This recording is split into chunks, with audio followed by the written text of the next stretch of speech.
जय माता दी मित्रों, हमारे यूट्यूब चैनल में आपका हार्दिक स्वागत है। कमेंट में एक प्रश्न मुझसे किसी ने पूछा था। प्रश्न ये था कि मैं बहुत ज़्यादा साधनाएं करता हूँ, बहुत ज़्यादा मंत्रों का जप करता हूँ, हवन भी करता हूँ और मंदिर भी नियमित रूप से जाता हूँ, लेकिन उसके बावजूद भी मैं बहुत ज़्यादा परेशान हूँ, बहुत ज़्यादा दुखी हूँ, बहुत ज़्यादा संकट में हूँ। तो ऐसा क्यों है? तो आज इसी विषय पे बात करेंगे।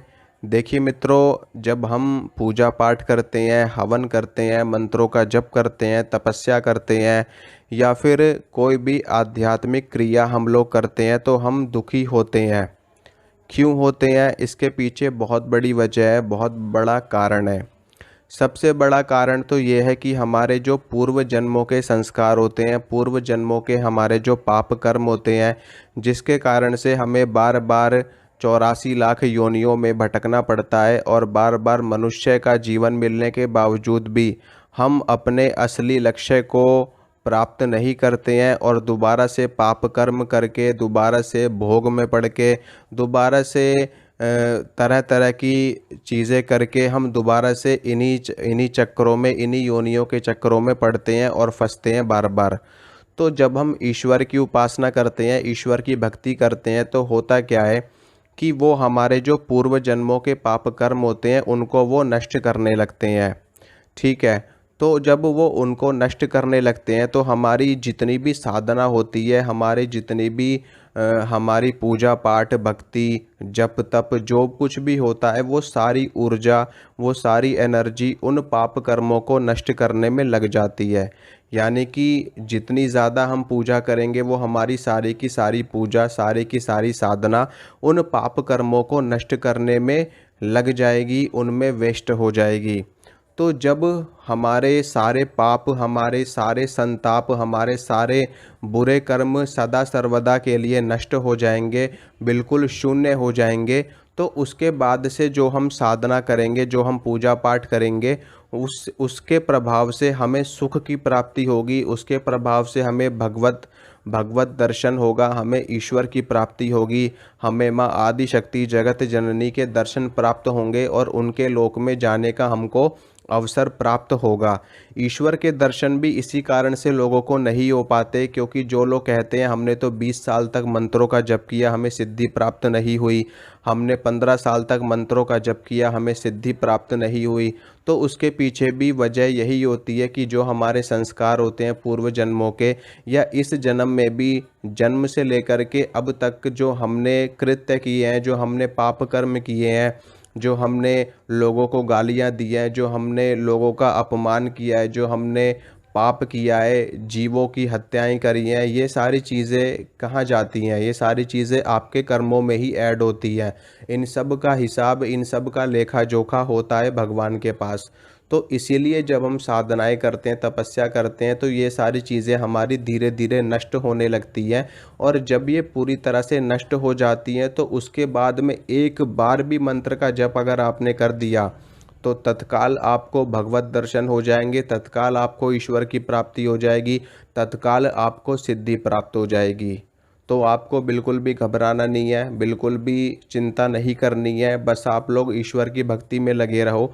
धीरे धीरे करके आपके सारे पाप कर्म नष्ट हो जाएंगे और आपको जो भी अभी दुख झेलने पड़ रहे हैं, आगे जा कर के वो परम सुख में बदलने वाला होता है। देखिए, होता क्या है कि जब हम किसी पर्वत की चोटी पर चढ़ रहे होते हैं तो रास्ते में हमें बहुत सारी बाधाओं का सामना करना पड़ता है। ठीक है, हम थकते भी हैं और हमें तरह तरह की चोटें भी लगती है, हम गिर भी सकते हैं, हमें अपार कष्ट झेलना पड़ता है। लेकिन जब हम उस पर्वत की चोटी पर, उसके शिखर पर पहुंच जाते हैं तो हमें अपार सुख का अनुभव होता है।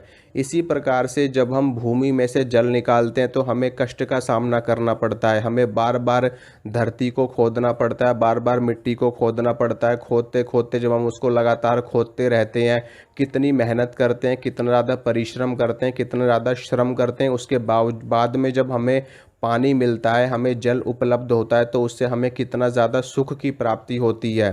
ठीक है, आपने पूरे दिन कुछ भी ना खाया हो, ठीक है, पूरे दिन आप बिल्कुल भूखे रहे हो, लेकिन जब उसके बाद में आपको भोजन की प्राप्ति होगी और वो भोजन एकदम अगर बिल्कुल स्वादहीन भी होगा ना, और जैसे ही वो आपके पेट के अंदर जाएगा आपको अपार सुख की प्राप्ति होगी।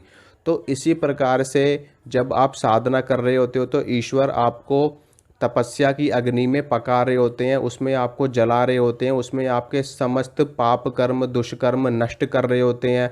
आपकी सभी सभी संताप, आपकी ईर्ष्या लोभ मोह मद मात्सर्य, इन सारी चीज़ों को नष्ट कर रहे होते हैं। आपके अहंकार को, आपकी आपकी बुरी सोच को, बुरी प्रवृत्ति को, आपके मोह को, माया को, इन सब को वो नष्ट कर रहे होते हैं।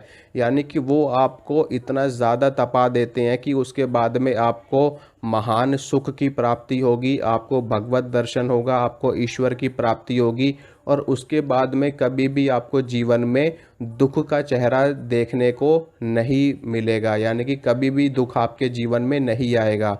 तो इसलिए आप अपनी साधना पे लगे रहिए, अपनी भक्ति पे लगे रहिए।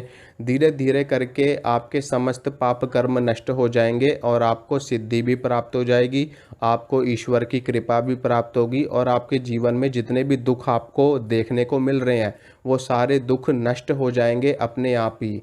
तो ऐसा कभी नहीं सोचना चाहिए, क्योंकि हमने इतने पाप कर्म किए हैं, और जब हम साधनाएं करते हैं, पूजा करते हैं, तो उसके प्रभाव से जो हमें दंड मिलना चाहिए, जो हमें सज़ा मिलनी चाहिए, वो सिर्फ़ एक छोटी सी सज़ा में बदल जाती है। मान लीजिए आपको तलवार लगने वाली है और आपको सिर्फ़ सुई लगती है, और उस सुई के लगने को ही आप कहते हो कि हमें कितना ज़्यादा कष्ट हो रहा है, कितना ज़्यादा दुख हमें झेलना पड़ रहा है।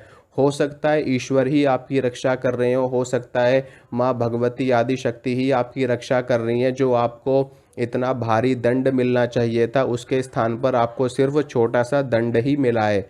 तो ऐसा कभी नहीं सोचना चाहिए। भगवान सदैव रक्षा करते हैं, सदैव हम पर कृपा करते हैं। ये तो हमारे ही कर्म होते हैं जो हम उनसे अलग हो जाते हैं, हम उनको पहचान नहीं पाते, या जब हम उनको पहचानते हैं तो कई वर्ष बीत जाते हैं और उनको पहचानने में इतना समय लगता है।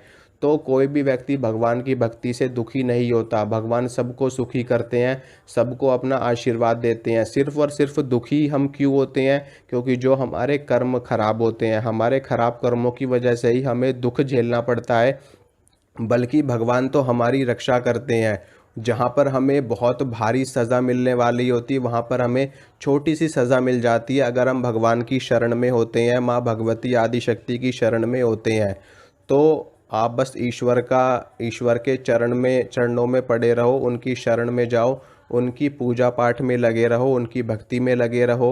आपको एक ना एक दिन अवश्य सफलता प्राप्त होगी, और जीवन में जितने भी संकट है, जितने भी दुख हैं, वो सभी समाप्त हो जाएंगे, और आप भी सुखी हो जाओगे, आपका परिवार भी सुखी हो जाएगा।